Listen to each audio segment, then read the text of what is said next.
pollinated flower, and the second one is the wind pollinated flowers. So first we're going to talk about the insect pollinated flowers. Now the petals are large and brightly colored to attract the insects.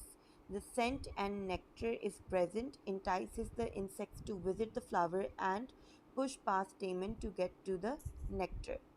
Number of pollen grains are moderate. Pollen grains are larger, sticky, or spiky to attach to insects and to be carried away.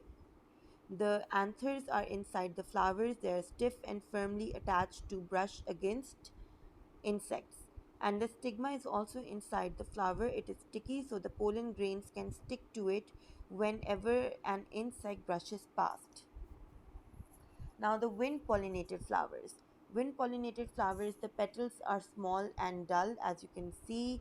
The scent is absent, no need to waste energy.